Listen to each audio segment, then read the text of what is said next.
sejahtera untuk kita semua. Kepada yang terhormat Bapak Kepala SDN Sido Mukti, Bapak Misran SPD SD. Yang kami hormati Bapak Ibu Guru SDN Negeri Sido Mukti.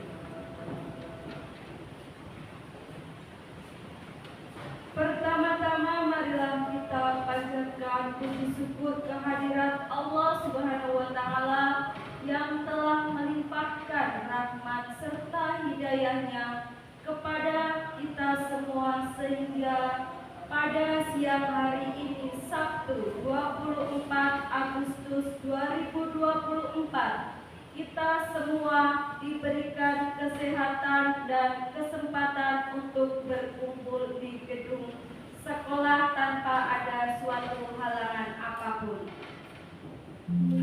Selawat serta salam tidak lupa untuk senantiasa kita curahkan pada junjungan kita Nabi Agung Muhammad Sallallahu Alaihi Wasallam yang telah menghantarkan kita menuju zaman Islamia yang terang ini, serta yang kita semua tunggu syafaatnya di yaumil akhir nanti.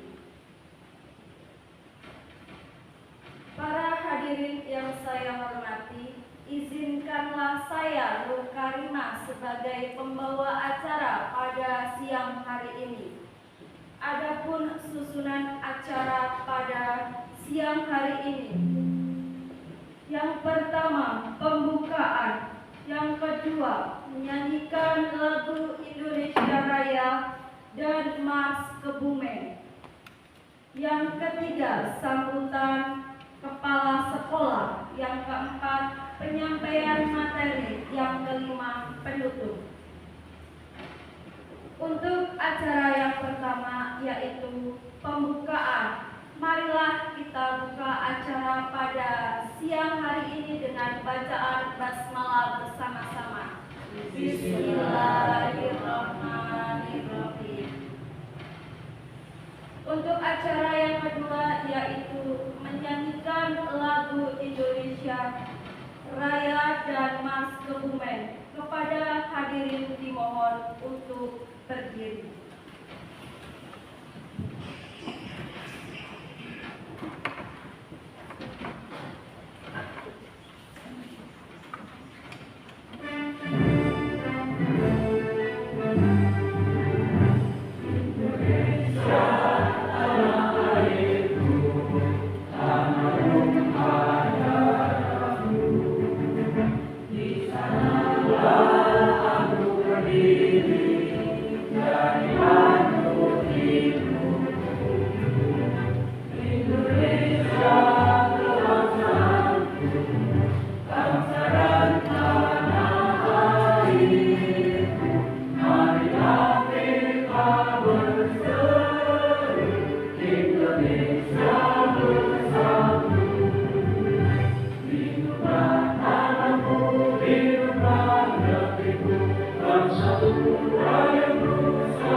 Amen.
Assalamualaikum warahmatullahi wabarakatuh.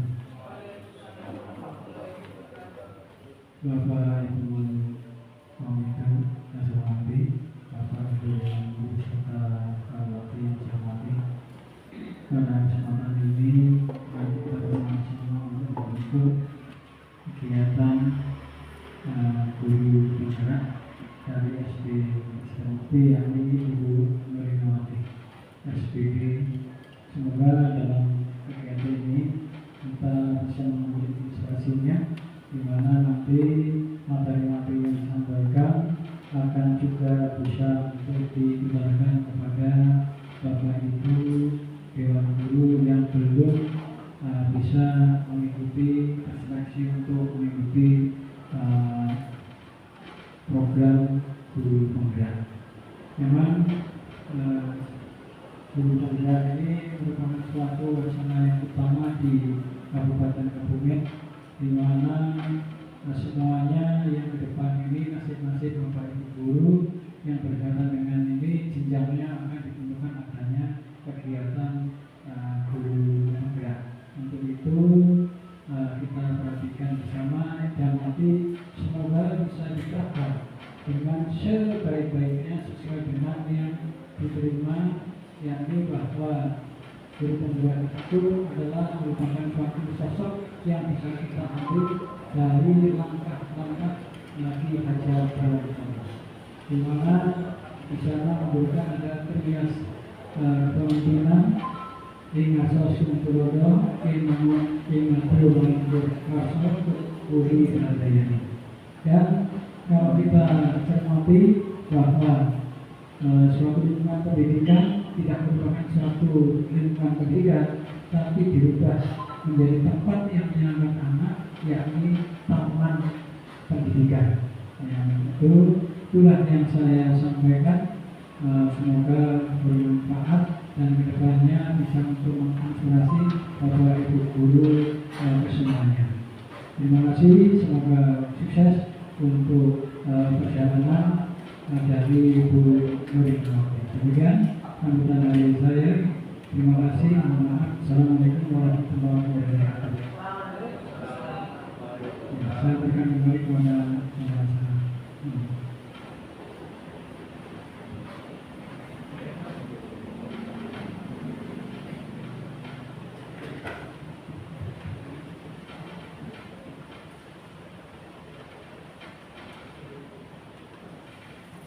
Kepada Bapak Isran SPDSG kami ucapkan terima kasih.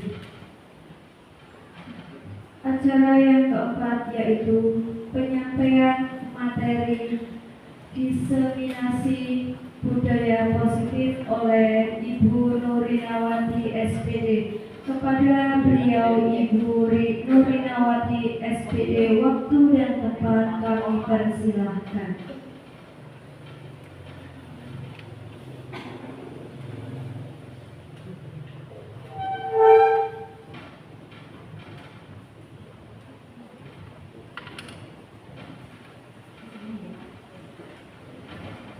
Assalamualaikum warahmatullahi wabarakatuh.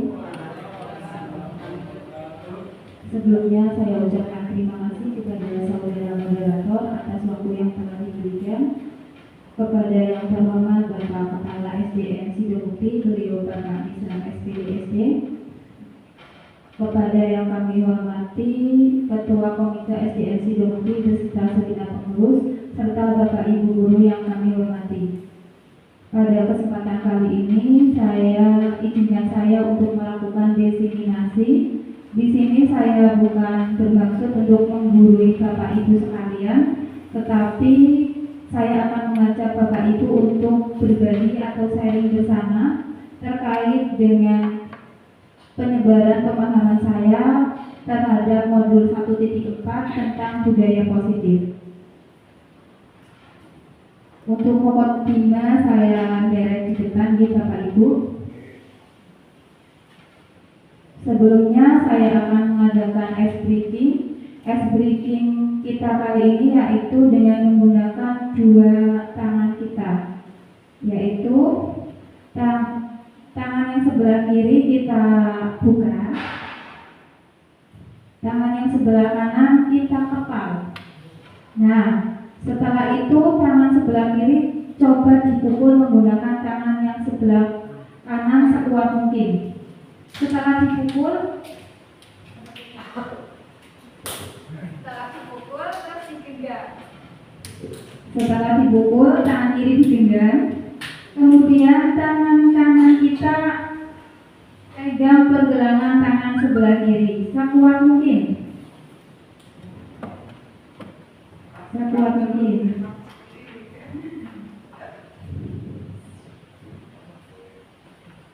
Setelah itu coba tangan yang sebelah kiri dibuka kembali dan secara perlahan kita buka yang tangan sebelah kanan kita lepas. Apa yang Bapak Ibu rasakan? Ya, itu untuk apa ya? Untuk melancarkan peredaran darah kita dan juga bisa untuk mengobati penyakit stroke atau menghindari penyakit stroke. Ya, sebelah kanan juga bisa dicoba. Okay. Oh ya, yang kanan kita buka, kemudian yang kiri kita kepalkan. Tangan yang sebelah kiri kita pukulkan ke sebelah kanan. Terus setelah dipukul digenggam, tangan yang sebelah kanan dikepal. Kemudian tangan yang sebelah kiri pegangkan ke pergelangan tangan yang kuat, sekuat mungkin. Setelah itu tangan sebelah kanan dibuka. Setelah dibuka, jangan dilepas dulu ya pergelangan tangannya, ya dibuka dulu. Baru setelah dibuka, ini yang sebelah Jadi tadi kan megang pembelajaran dibuka. Nah, apa yang Bapak Ibu rasakan? Seperti ada yang mengalir, ya, cengkring ya, tadi kata Bapak yang di depan. Oke, selanjutnya lanjut ya. Saya akan mengajak Bapak Ibu untuk membuat kesepakatan komunitas kita, yaitu yang pertama menghargai yang sedang berbicara. Setuju? Oke. Kemudian yang kedua, tunjuk jari atau angkat tangan jika ingin bertanya. Bagaimana Bapak Ibu? Sepakat ya? Kemudian yang ketiga, saling berbagi atau sharing. Sudah setuju ya? Dan Mbak. Selanjutnya Bapak Ibu, saya mempunyai sebuah video. Silakan Bapak Ibu simak terlebih dahulu.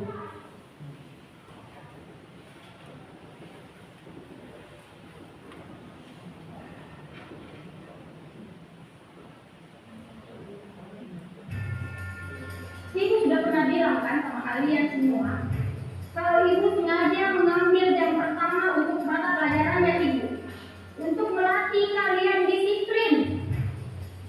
Kalian tahu kan peraturannya ibu? Kalau ibu tidak akan mulai pelajaran kalau masih ada yang terlambat. Kalian tidak apa-apa? Hah? Dari ibu bilang kan? Kenapa masih ada yang terlambat? Saya mana? Saya di mana? Ibu sudah bilang, ibu tidak akan mulai pelajaran kalau ada yang mau terlambat. Kayla, sini kok. Apa ada alasan Kayla? Hah? Ketiduran lagi? Macam Kayla? Tunggu. Besok kau Kayla, jangan gara-gara tahu kita semua itu tidak ada. Besok ini kumpul saya. Sudah. Yang kalian makan. Kayla besok. Tapi ingat kok besok, kalau kau masih terlambat begini, ibu tidak akan mulai pelajaran lagi.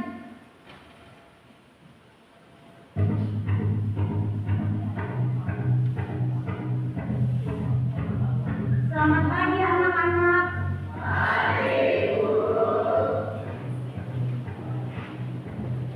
Betul-betul ini Kayla, tidak ada obat-obatnya.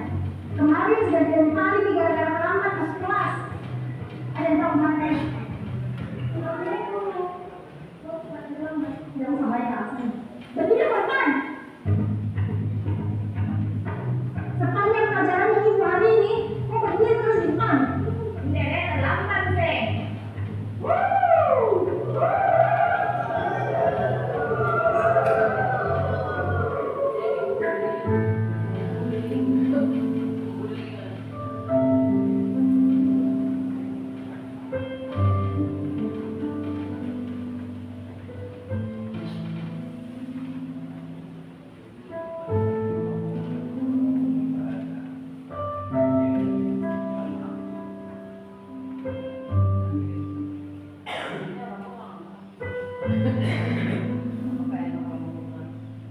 Sudah 1 jam lebih ini Kayla tidak datang. Kira-kira dia tahu kemana Kayla? Mungkin hari ini tidak masuk ibu, karena takut tidak kasih surat ke orang tuanya.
Jelaskan kok. Bicara kok. Kaya. Maafkan teman-teman, karena gara-gara saya, kalian semua tidak belajar. Hari pertama, saya terlambat karena mamaku demam berdarah.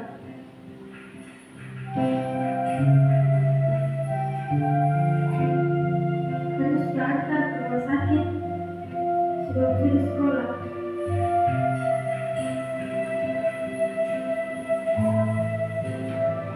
Hari kedua, kita terlambat ke sekolah karena harus ke rumah sakit sebelum makan dulu mamaku baru saya di sekolah.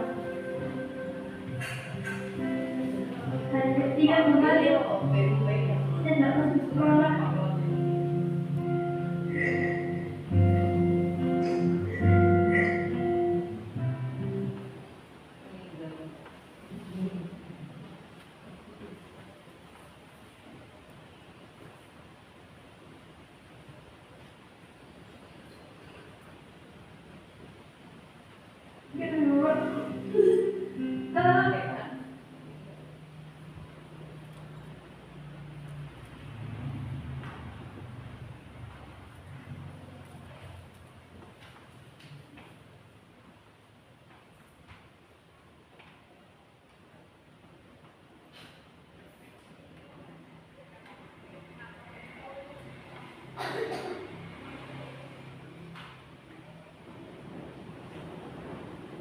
Bapakku suruh menjadi insinyur. Tidak bakalan tak masuk sekolah lagi. Sekiranya kalian semua melempari kak, lepaskan mak, lempar nih, lempar nih, lempar. Sekira begitu baru.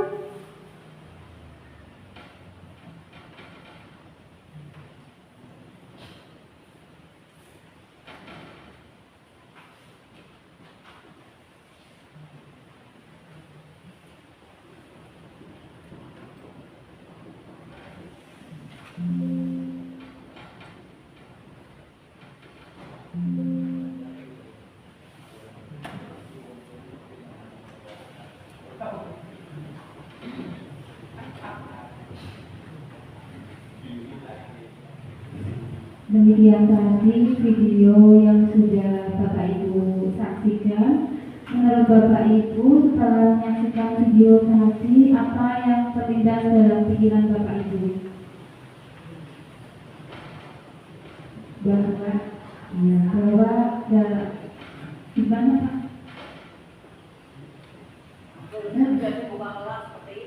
Oh ya, seharusnya bila ada seorang siswa yang melanggar peraturan, kita harus menghadapinya dengan sesuatu yang positif, yaitu dengan menanyakan terlebih dahulu alasannya seperti apa. Jangan langsung tiba-tiba memberikan hukuman.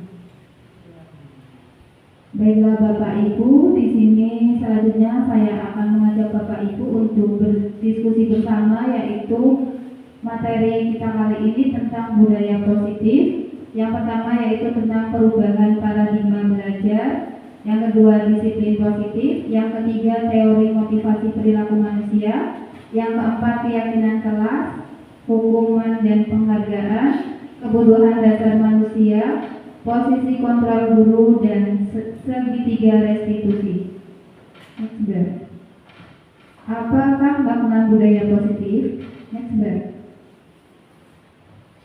Budaya positif yaitu nilai-nilai dan kebiasaan di sekolah yang berpihak pada peserta didik agar mereka dapat berkembang menjadi pribadi yang kritis, penuh hormat dan tanggung jawab.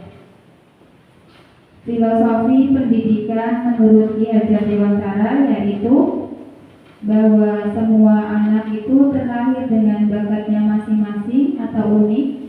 Tugas guru menuntun bakat tersebut agar anak tumbuh dengan selamat dan bahagia. Dalam proses menuntun, anak diberi kebebasan, namun pendidik sebagai pamong dalam memberi tuntunan dan arahan agar anak-anak tidak kehilangan arah dan membahayakan dirinya, sehingga untuk hidup bersama dengan orang lain atau menjadi manusia dan anggota masyarakat. Kemudian adanya konsep kemerdekaan belajar.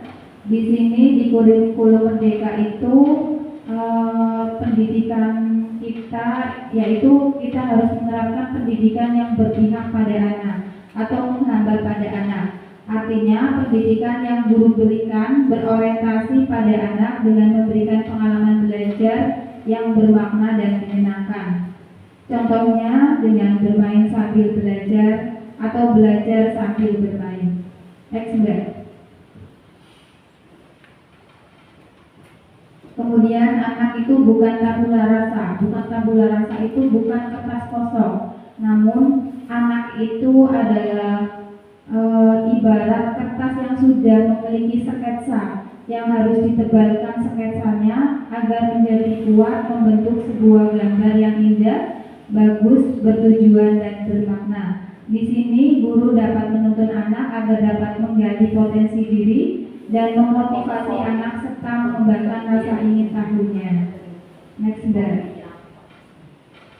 Selanjutnya dalam menuntun laku dan pertumbuhan kodrat anak, KHD itu mengibaratkan peran pendidik itu sebagai seorang petani, di mana anak-anak itu sebagai atau diibaratkan sebagai biji tumbuhan, di mana oleh pak tani atau pak tukang kebun anak-anak itu ditanam, kemudian biji jagung ditempatkan di tanah yang subur dengan mendapatkan sinar matahari, kemudian diberi pengairan yang cukup, diberi pupuk yang cukup, sehingga bibit jagung yang kurang baik atau kurang berkualitas itu dapat tumbuh dengan baik karena perhatian dan perawatan dari pak tani.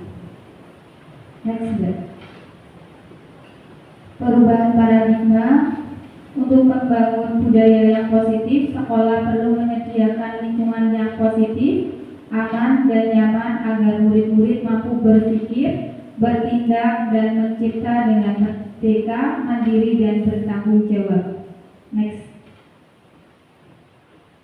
Pembelajaran dengan paradigma baru, yaitu pembelajaran dirancang dengan prinsip pembelajaran berdiferensiasi. Pembelajaran berdiferensiasi itu sendiri yaitu belajar sesuai dengan kebutuhan dan tahap perkembangan murid atau sesuai dengan kebutuhan dan minat belajar anak, sesuai dengan profil pelajar Pancasila. Next. Miskonsepsi, ini pemahaman yang salah ini Bapak Ibu tentang teori kontrol, bahwa ilusi guru mengontrol murid, yang kedua ilusi bahwa kritik dan membuat rasa bersalah mampu menguatkan karakter, yang ketiga ilusi bahwa semua penguatan positif efektif dan bermanfaat, dan ilusi bahwa orang dewasa berhak memaksa. Next slide. Ilusi guru mengontrol murid, pada dasarnya kita tidak dapat memaksa murid untuk berbuat sesuatu jikalau murid tersebut memilih untuk tidak melakukannya. Seperti itu, Bapak Ibu, tidak boleh mengontrol murid jika seorang murid itu tidak mau melakukannya. Kemudian ilusi bahwa semua penguatan positif, efektif dan bermanfaat adalah bentuk-bentuk kontrol segala usaha untuk mempengaruhi murid agar mengulangi suatu perilaku tertentu adalah suatu usaha untuk mengontrol murid. Kemudian ilusi bahwa kritik dan membuat orang merasa bersalah dapat menguatkan karakter. Ini menggunakan kritik dan rasa bersalah untuk mengontrol murid menuju pada identitas yang gagal. Kemudian ilusi bahwa orang dewasa memiliki hak untuk memaksa. Banyak orang dewasa yang percaya bahwa mereka memiliki tanggung jawab untuk membuat murid-murid membuat hal-hal tertentu. Apapun yang dilakukan dapat diterima selama ada sebuah kemajuan berdasarkan sebuah pengukuran kinerja. Ini adalah miskonsepsi, sebuah pemahaman yang keliru. Next slide. Selanjutnya, disiplin positif. Apa yang terlintas di Pikiran Bapak Ibu ketika mendengar kata disiplin? Oh, sesuai aturan. Baik, Mas Mbak. Disiplin yaitu segala sesuatu yang dilakukan seseorang pada orang lain untuk mendapatkan kepatuhan. Next Mbak. Disiplin positif itu artinya dari kata disiplin dihubungkan dengan hukuman dan dilakukan orang lain untuk mendapatkan kepatuhan. Kemudian menurut Gosen, dari kata disiplin berasal dari kata Latin disiplina yang artinya belajar. Disiplin diri adalah cara kita mengontrol dan menguasai diri untuk memilih tindakan yang mengacu pada nilai-nilai kebajikan yang kita hargai agar tercipta tujuan mulia yang diinginkan. Next Mbak. Disiplin positif itu memampukan peserta didik untuk memahami dan mengontrol setiap perilaku atau tindakan yang dilakukan agar senantiasa dilakukan dengan penuh kesadaran dan tanggung jawab sebagai bentuk menghormati diri sendiri dan orang lain di sekitarnya. Sebagai pendidik, tujuan kita adalah menciptakan anak-anak yang memiliki disiplin diri sehingga mereka bisa berperilaku dengan mengacu pada nilai-nilai kebajikan universal dan memiliki motivasi intrinsik. Kemudian, apakah hubungan disiplin positif dengan pelaksanaan pembelajaran yang berpihak pada murid? Next Mbak. Bahwa dengan disiplin positif, dengan melakukan pembelajaran melalui profil pelajar Pancasila yang ada 6 dimensi, yaitu ada beriman bertakwa kepada Tuhan Yang Maha Esa, mandiri, benar kritis, berkebinekaan global, gotong royong dan kreatif, itu mampu menciptakan sekolah yang aman, nyaman dan menyenangkan. Teori motivasi perilaku manusia. Untuk teori motivasi perilaku manusia ada 3. Yang nomor 1 dan nomor 2 itu motivasi eksternal. Ini motivasi yang kurang baik. Sedangkan yang dianggap baik itu motivasi internal atau menurut kesadaran sendiri. Kalau motivasi eksternal itu karena menghindari ketidaknyamanan atau hukuman. Kemudian untuk mendapatkan imbalan dari orang lain atau institusi, ini merupakan motivasi yang kurang baik. Yang paling baik yaitu motivasi internal atas kesadaran sendiri, yaitu untuk menghargai diri sendiri. Saya akan menjadi orang seperti apa bila saya melakukannya. Next Mbak. Nah, ini tadi untuk menghindari ketidaknyamanan atau hukuman. Nah, biasanya orang yang motivasi perilakunya untuk menghindari hukuman akan bertanya, apa yang akan terjadi apabila saya tidak melakukannya? Sebenarnya mereka sedang menghindari permasalahan yang mungkin muncul dari berpengaruh pada mereka secara fisik psikologis. Next Mbak. Kemudian untuk mendapatkan imbalan atau penghargaan dari orang lain, dengan motivasi ini akan bertanya apa yang akan saya dapatkan apabila saya melakukannya. Jadi mengharapkan imbalan atau penghargaan dari orang lain ini juga motivasi yang kurang baik. Next Mbak. Nah, ini motivasi yang ketiga merupakan motivasi yang paling baik, yaitu untuk menjadi orang yang mereka inginkan dan menghargai diri sendiri dengan nilai-nilai yang mereka percaya. Orang dengan motivasi ini akan bertanya, akan menjadi orang seperti apa bila saya melakukannya. Mereka melakukan sesuatu karena nilai-nilai yang mereka yakini dan hargai, dan mereka melakukannya karena mereka ingin menjadi orang yang melakukan nilai-nilai yang mereka yakini tersebut.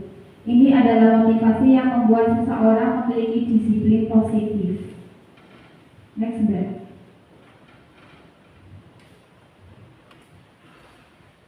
Kemudian materi selanjutnya yaitu tentang keyakinan kelas. Keyakinan kelas adalah nilai-nilai kebajikan atau prinsip-prinsip universal yang disepakati bersama secara universal, lepas dari latar belakang suku, negara, bahasa, maupun agama.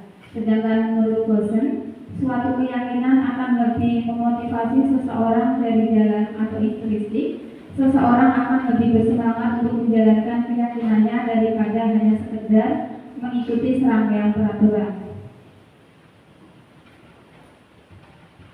pembentukan keyakinan kelas itu bersifat abstrak. Abstrak itu berarti tidak konkret ya. Kemudian berupa pernyataan-pernyataan yang universal. Selanjutnya dalam bentuk positif. Keyakinan kelas sebenarnya tidak terlalu banyak. Semua warga kelas sebaiknya ikut berkontribusi dalam membuat kegiatan kelas lewat surat pendapat dan bersedia meninjau kembali keyakinan kelas dari waktu ke waktu. Next. Nilai-nilai kebajikan universal itu sendiri adalah tujuan mulia yang ingin dicapai setiap individu. Next. Di mana nilai kebajikan universal itu sendiri terdapat dalam 6 dimensi profil pelajar Pancasila. Next.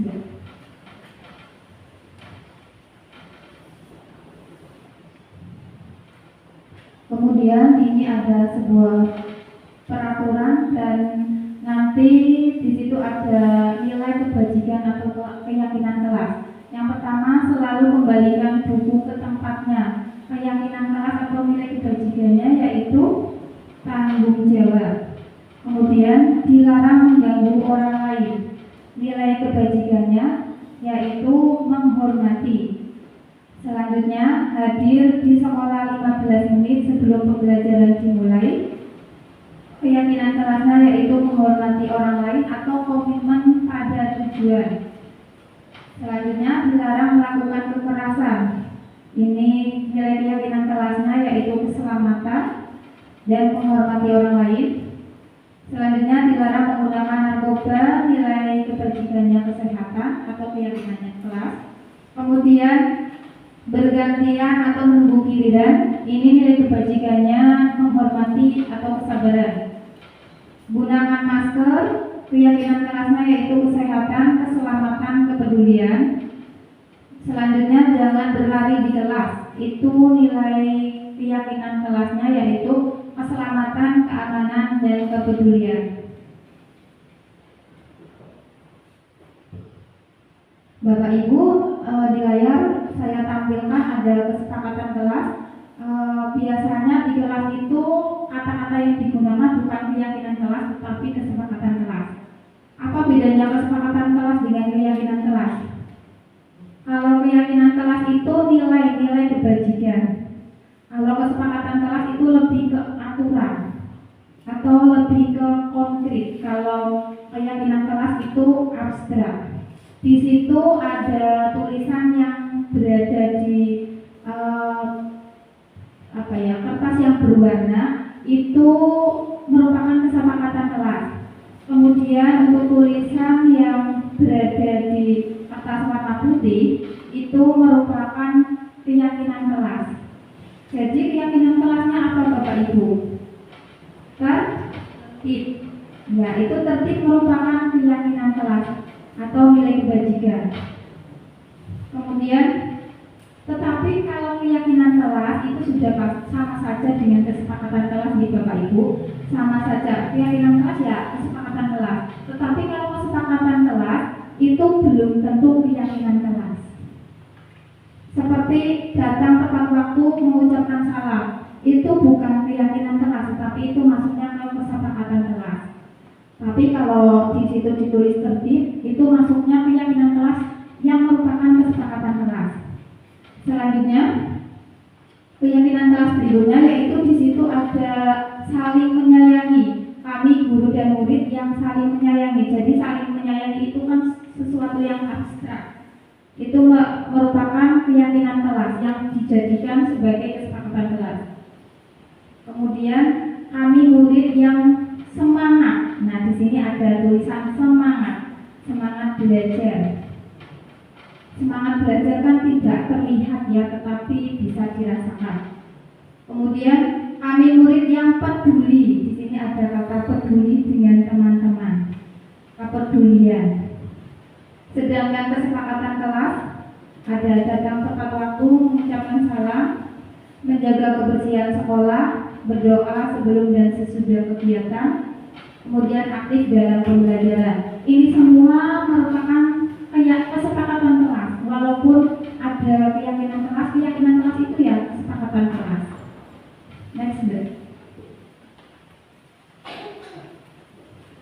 Ibu, jika ada kesepakatan kelas yang diperjualbelikan, menurut Bapak Ibu setuju apa tidak? Tidak, ya betul sekali ya, karena nanti tidak sesuai dengan kondisi murid kita. Kalau kesepakatan kelas kan itu harus sesuai dengan kondisi murid, sehingga tidak bisa diperjualbelikan. Dalam kelas saya juga sudah melakukan praktik membuat keyakinan kelas. Next, di situ kesepakatan kelas yang saya buat bersama murid kelas 4 di awal pembelajaran, yaitu yang pertama disiplin, yaitu hadir tepat waktu setiap hari, kemudian bertanggung jawab, menyelesaikan setiap tugas atau PR dengan tanggung jawab atau dengan tepat waktu, kemudian tertib memakai seragam dan menjaga ketertiban selama pelajaran.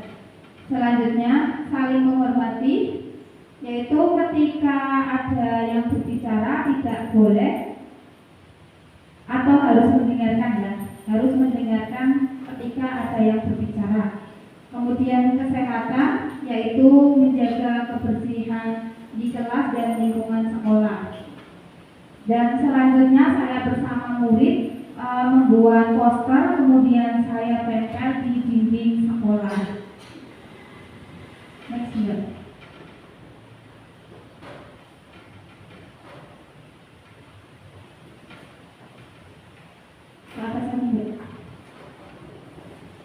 Materi selanjutnya yaitu hukuman dan penghargaan.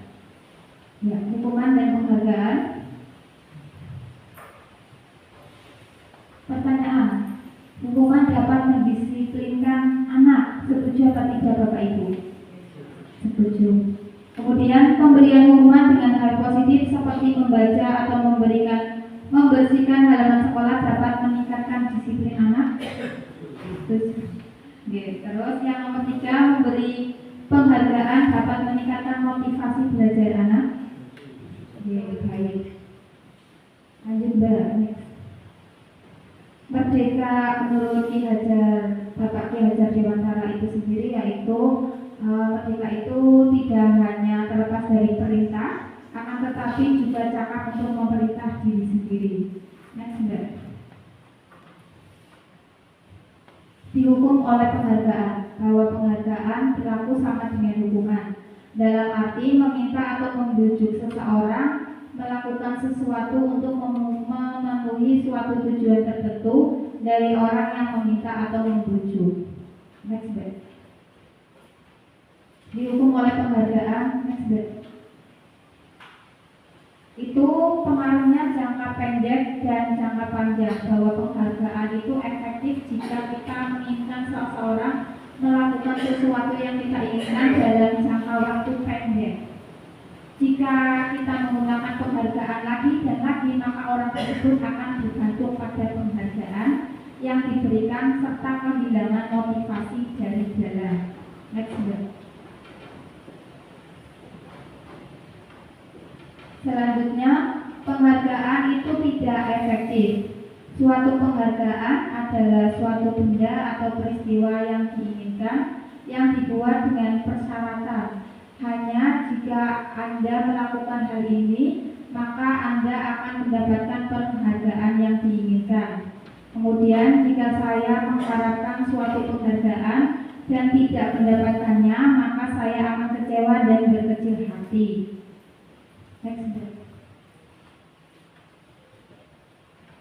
Selanjutnya, penghargaan itu merusak hubungan, yaitu ketika seseorang diberi penghargaan atau dipuji di depan orang banyak, maka yang lain akan merasa iri dan sebagian dari mereka akan tidak menyukai orang yang diberikan penghargaan tersebut.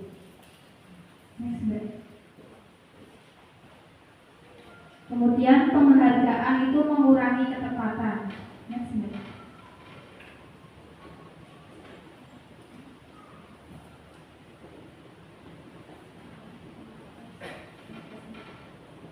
Kemudian penghargaan menurunkan kualitas.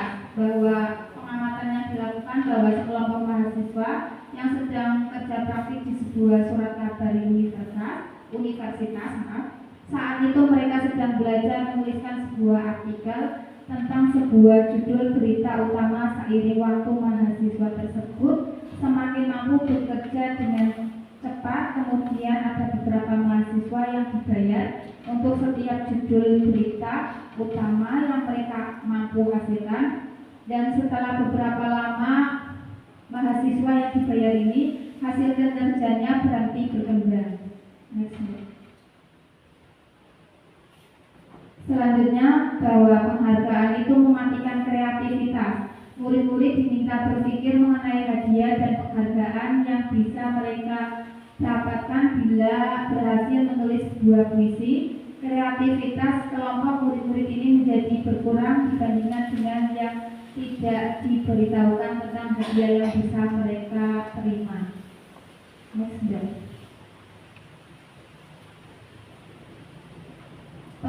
Penghargaan hukum. Mereka yang tidak mendapatkan penghargaan, misalnya dalam sistem ranking, mereka yang mendapatkan ranking kedua itu akan merasa paling dihukum. Memberikan penghargaan dan hukuman adalah hal yang sama karena keduanya mencoba mengendalikan perilaku seseorang.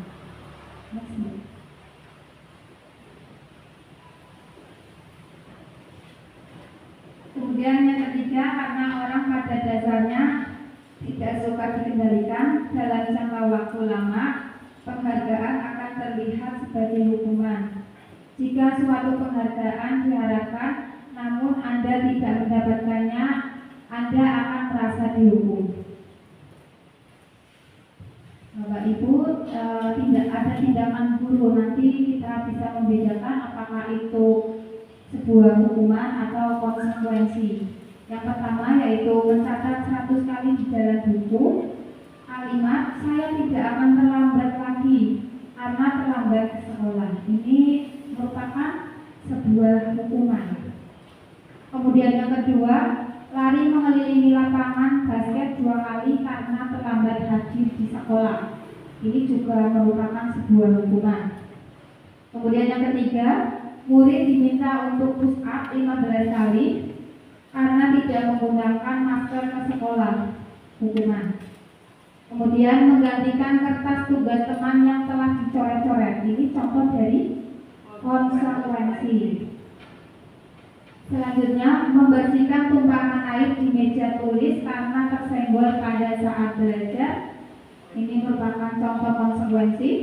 Kemudian yang keenam, meminta murid tidak mengenakan sepatu seharian di sekolah karena tidak mengenakan sepatu hitam. Hukuman di Bapak Ibu tidak boleh memakai sepatu karena sepatunya tidak hitam. Mungkin sepatunya lupa yang dipakai sepatu warna lain. Selanjutnya, lari mengelilingi lapangan basket 2 kali karena terlambat 10 menit untuk pelajaran PJOK.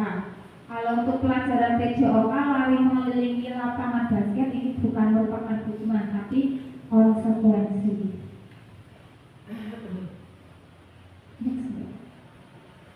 Selanjutnya yaitu kebutuhan dasar manusia. Kebutuhan dasar manusia di sini kita bukan belajar tentang kebutuhan ada sandang, pangan, dan papan di Bapak Ibu, tetapi kebutuhan dasar ada 5, yaitu ada kebutuhan untuk bertahan hidup, kebutuhan kasih sayang dan rasa diterima, kemudian penguasaan, kebebasan, dan kesenangan. Kebutuhan bertahan hidup adalah kebutuhan yang bersifat fisiologis untuk bertahan hidup, misalnya kesehatan, rumah, dan makanan.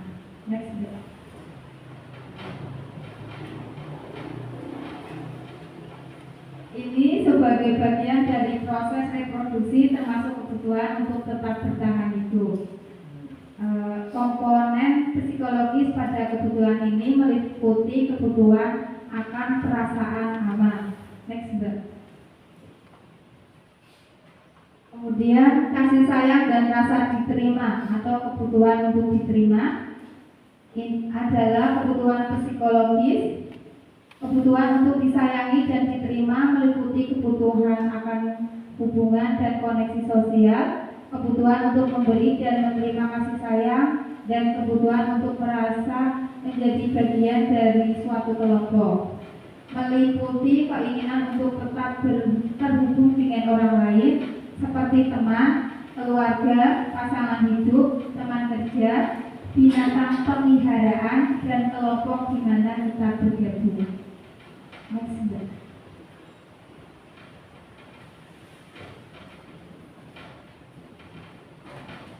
Kemudian penguasaan atau kebutuhan pengakuan atas kemampuan. Kebutuhan ini berhubungan dengan kekuatan untuk mencapai sesuatu, menjadi kompeten, menjadi terampil, diakui atas prestasi dan keterampilan kita, didengarkan dan memiliki rasa harga diri. Kebutuhan ini memiliki keinginan untuk dianggap berharga, bisa membuat perbedaan, bisa membuat pencapaian, kompeten, diakui, dihormati. Ini meliputi self-esteem dan keinginan untuk meninggalkan pengaruh. Anak-anak yang memiliki kebutuhan dasar akan penguasaan yang tinggi biasanya selalu ingin menjadi pemimpin. Mereka juga suka mengamati sebelum mencoba hal baru dan merasa kecewa bila melakukan kesalahan. Mereka juga biasanya rapi dan sistematik dan selalu ingin mencapai yang terbaik. Selanjutnya, kebebasan atau kebutuhan dengan pilihan. Kebutuhan untuk bebas adalah kebutuhan akan kemandirian, otonomi, memiliki pilihan, dan mampu mengendalikan arah hidup seseorang. Anak-anak dengan kebutuhan kebebasan yang tinggi menginginkan pilihan mereka perlu banyak bergerak, suka mencoba-coba, tidak terlalu terpengaruh orang lain, dan senang mencoba hal baru dan menarik. Kemudian kesenangan. Kebutuhan untuk merasa senang adalah kebutuhan untuk mencari kesenangan, bermain dan tertawa. Bayangkan hidup tanpa kenikmatan apapun, betapa menyedihkan di Bapak Ibu. Bahasa itu menghubungkan kebutuhan akan kesenangan dengan belajar. Semua hewan dengan tingkat inteligensi tinggi itu bermain. Saat mereka bermain, mereka mempelajari keterampilan hidup yang penting. Manusia itu tidak berbeda. Anak-anak dengan kebutuhan dasar kesenangan yang tinggi biasanya ingin menikmati apa yang dilakukan. Mereka juga bisa berkonsentrasi tinggi saat mengerjakan hal yang disenangi. Mereka suka bermain dan suka mengoleksi barang, suka bergurau, suka melucu, dan juga membebaskan. Bahkan saat mereka bertingkah laku buruk, mereka masih terlihat lucu.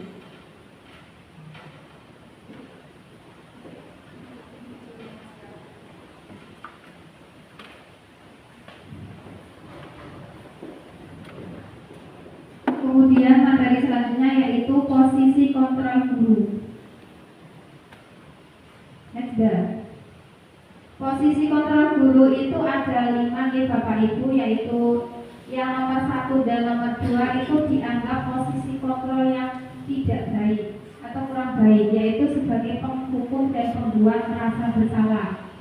Kemudian untuk posisi kontrol yang nomor 3 dan nomor 4 itu posisi kontrol yang sudah baik, yaitu sebagai teman dan pemantau.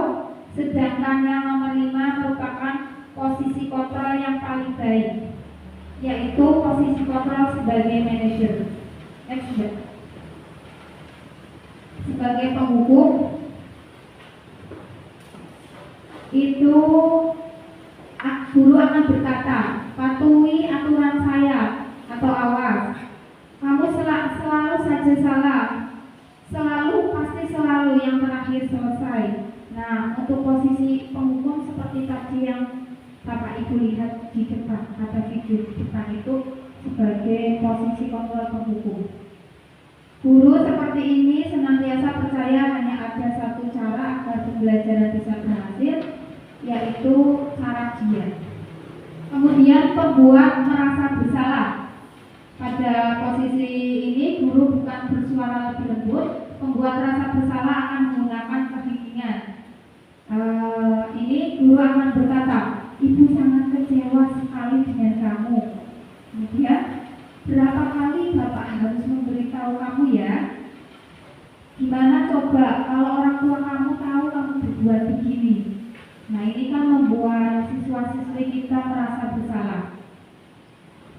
Di posisi ini murid akan memiliki penilaian diri yang buruk tentang diri mereka. Ini akan membuat penilaian diri siswa itu buruk, sehingga posisi kontrol yang kedua ini dianggap kurang baik.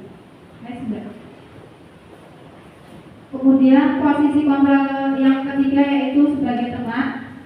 Di sini seorang guru itu tidak akan menyakiti murid, namun akan tetap berupaya mengontrol murid melalui persuasi, ajakan. Contohnya, guru akan berkata, ayolah bantu beri bapak ya, atau ayo ingat tidak bantuan bapak selama ini. Ya sudah, kali ini tidak apa-apa, nanti ibu bantu bereskan, seperti itu. Atau hal negatif dari posisi teman adalah bila suatu saat guru tersebut tidak membantu, maka murid akan kecewa dan berkata, saya pikir bapak ibu teman saya, seperti itu. Kemudian sebagai pemantau, yaitu mengawasi. Pada saat kita mengawasi, kita bertanggung jawab atas perilaku orang-orang yang kita awasi. Posisi pemantau berdasarkan pada peraturan-peraturan dan konsekuensi pertanyaan yang diajukan sebagai pemantau, yaitu peraturannya apa? Apa yang telah kamu lakukan? Jadi dipantau anak-anak yang melanggar, seperti itu. Sanksi atau konsekuensinya apa? Seperti itu, nggih. Posisi ini akan menggunakan stiker, slip catatan, daftar cek. Posisi pemantau sendiri berawal dari teori stimulus respon yang menunjukkan tanggung jawab guru dalam mengontrol murid.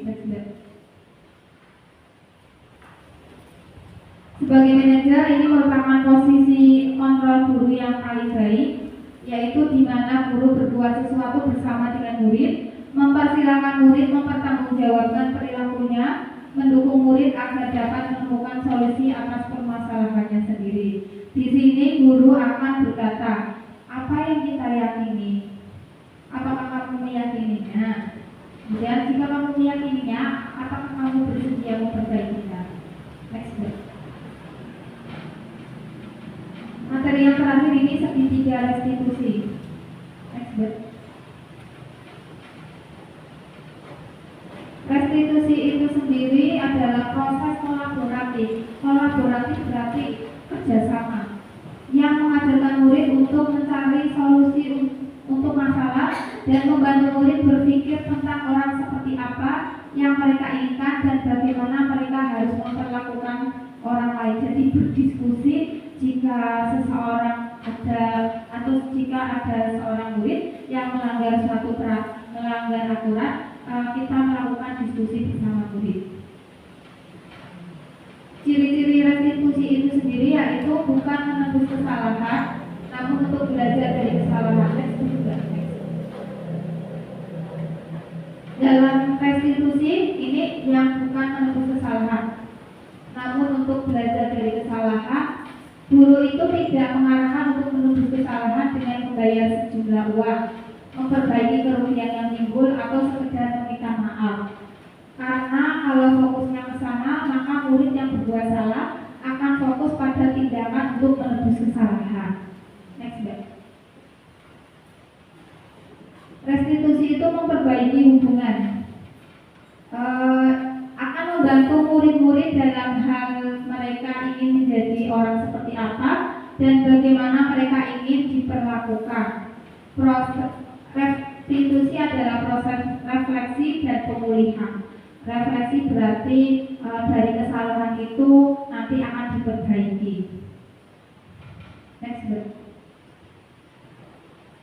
Selanjutnya yaitu restitusi menuntun untuk melihat ke dalam diri. Ini seorang guru biasanya akan berkata, kamu ingin menjadi orang seperti apa? Kamu akan terlihat, terdengar dan terasa seperti apa kalau kamu sudah menjadi orang yang seperti itu. Next. 。 . 。 Next. 。 。 。 . 。 . 。 . 。 . 。 . 。 . 。 . 。 。 . 。 。 . 。 . 。 。 . 。 。 . 。 . 。 . 。 Next. 。 . 。 . 。 . 。 . 。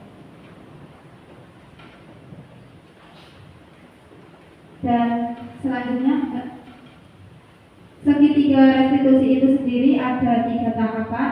Yang pertama, jika ada seseorang murid yang melanggar peraturan, kita bisa melakukan diskusi bersama dengan melakukan 3 tahapan, yaitu yang pertama menstabilkan identitas, yang kedua validasi kebutuhan, dan yang ketiga itu menanyakan keyakinan atau menanyakan kesepakatan kelas kita. Next slide. Yang pertama yaitu menstabilkan identitas.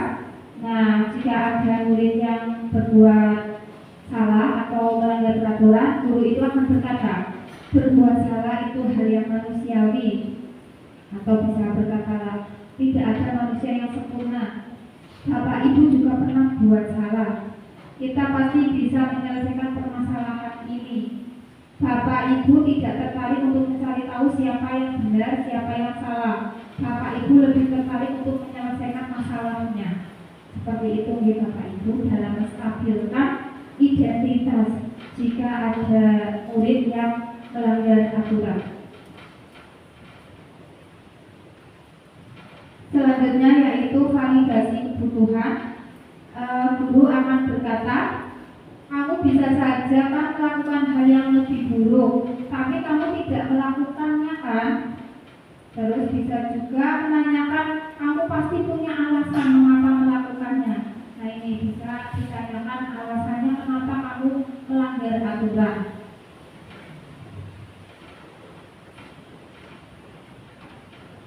Kemudian tahapan yang ketiga yaitu menanyakan keyakinan. Dan setelah kita melalui 2 tahap tadi, tahapan yang ketiga yaitu menanyakan keyakinan atau menanyakan kesepakatan kelas yang sudah kita buat. Apa nilai yang kita percaya di kelas? Atau nilai-nilai universal apa yang telah kita sepakati? Kelas yang ideal itu seperti apa sih? Kamu ingin jadi anak seperti apa? Apa yang kamu rasakan ketika kamu melakukan itu? Kamu pasti menjadi orang yang seperti apa? Selanjutnya saya pun sudah melakukan praktek segitiga restitusi. Itu sebagai tugas sebelum aksi nyata. Jadi ada tugas namanya demonstrasi kontekstual modul 1.4. Saya bersama 2 murid saya itu melakukan video juga nih Bapak Ibu. Segitiga restitusi ada sebagai upaya dalam membangun budaya positif di sekolah.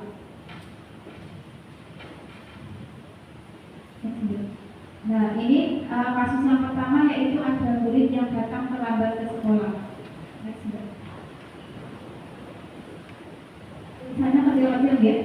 Ini ketika ada murid yang datang terlambat ke sekolah, saya itu mencoba untuk melakukan diskusi bersama atau melakukan segitiga restitusi.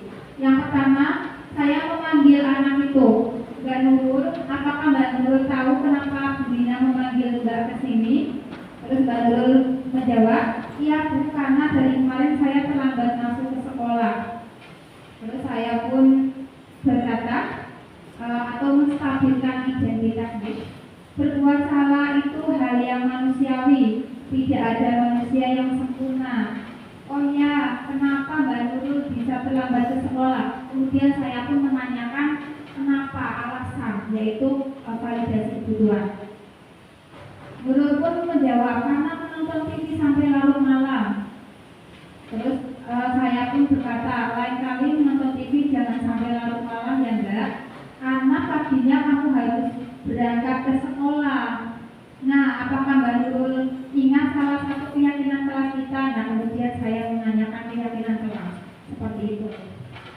Iya Bu, disiplin, tidak terlambat masuk ke sekolah. Jadi setelah ditanyakan alasannya, terus saya menanyakan keyakinan kelas apa yang sudah kamu langgar, atau kamu merasa mengingatkan akan keyakinan kelas yang sudah kita sepakati bersama, yaitu dia melanggar disiplin, tidak terlambat masuk ke sekolah. Kemudian saya pun berkata, Iya, bagus sekali Mbak Nurul, ternyata masih ingat ya. Nah, selanjutnya apa yang akan Mbak Nurul lakukan agar kejadian ini tidak terulang kembali? Mbak Nurul menjawab, saya tidak akan menonton TV sampai larut malam lagi Bu. Nah itu, jadi mencari solusi. Solusinya yaitu tidak akan menonton TV sampai larut malam lagi. Nah, ini merupakan tugas saya di demonstrasi kontekstual. Setelah saya melakukan segitiga restitusi, saya pun meminta tanggapan dari Ibu. Atau mau di next saja ya Mbak ya.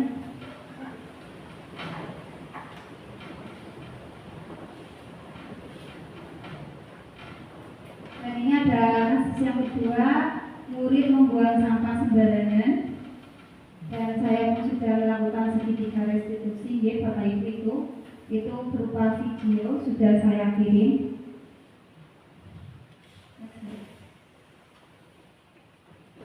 Dan akhirnya di penutup yaitu terima kasih. Saya ucapkan terima kasih kepada Bapak Ibu sekalian atas perhatiannya. Banyak kekurangannya mohon maaf. Wabillahi taufiq wal hidayah. Wassalamualaikum warahmatullahi wabarakatuh.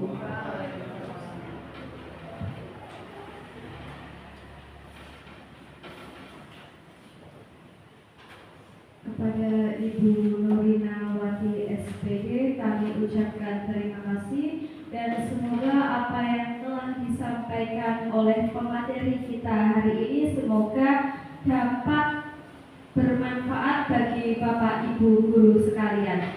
Akhir kata dari saya, apabila ada salah kata dan ucapan yang kurang berkenan di hati Bapak Ibu sekalian, saya mohon maaf. Wallahu muwaffiq ila aqwamit thoriq. Wassalamualaikum warahmatullahi wabarakatuh.